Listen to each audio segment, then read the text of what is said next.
Matt, there has been a ton of speculation on ebook pricing. You have various price points for your book, The Pirate's Dilemma. Are varying price points good for the industry? I think they're good for authors. And I think that the thing that's really being missed in this whole discussion of ebooks is the biggest problem authors have is not piracy, but obscurity. To paraphrase Tim O'Reilly, people don't read books as much anymore. The average American reads one book a year. That number is falling. Literacy rates are falling. There are 3 million books on Amazon.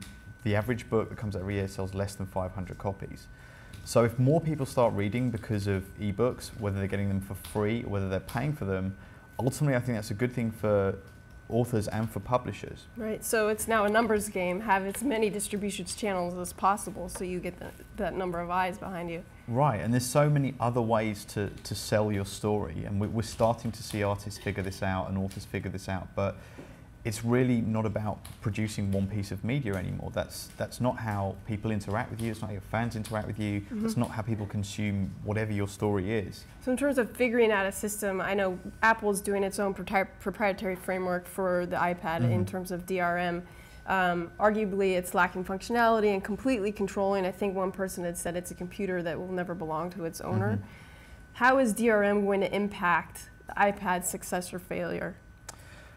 I have very mixed feelings about the iPad. I mean, it's kind of classic Apple, first of all, to give something a lot of DRM, and then if people respond negatively, they'll get rid of it. That's what they did with iTunes, that's what they did with the iPod. I suspect they'll probably go the same way with the iPad, because the DRM has been a problem for the ebook industry. We've seen this big outcry with Amazon and the Kindle last summer when they started deleting people's books that they'd paid for. Right. So yeah, this idea that you can sell people content and they can't own it is something that consumers are very, very passionately against. It's not something big media's really got its head around yet, and the idea, it's kind of crazy because this isn't how the business model worked before. Right. And it's kind of strange to see big companies trying to exert more control and essentially lease you content. So what would be the answer? I think the answer is to give people the best possible experience that you can, because they can get your stuff for free. Everybody can be a pirate if they choose to, including you. This is to look hard enough. Right, and so the answer is to just, well, if the pirates are offering a better experience than you are, then something's wrong. If you're in business, if you're a publisher of content, you're in business to distribute that content in the most efficient way you can and add value to what your authors or artists or creators are doing, and hopefully make a buck or two. And if someone's doing it better than you, then you need to look at them and look at what they're doing. Not think, well, how can I make this experience worse for my consumers, but give myself more control? That's not what you're here for. So it'll all come down to consumer demand. How we consume media has changed since the days of Napster. How can the publishing industry avoid that shortcoming? I don't think it'll be as much of a problem because people, especially teenagers, are much more interested in downloading music than they are downloading books. Like I said, I think it would be a net positive thing for authors if downloading of books started to happen. I think it would get people more excited about buying physical copies of books. If you look at studies done on pirates, people who download lots of content, a lot of those people actually buy a lot more content. If you're someone who's really passionate about consuming a lot of music, a lot of film, yeah, you probably want the box set, you probably want the signed album or the t-shirt, because if you're really into that media, you'll find ways to reward creators. It's just kind of, I mean, before we've had money as human beings, we found ways to reward creative people in society. I don't think that's going to go away.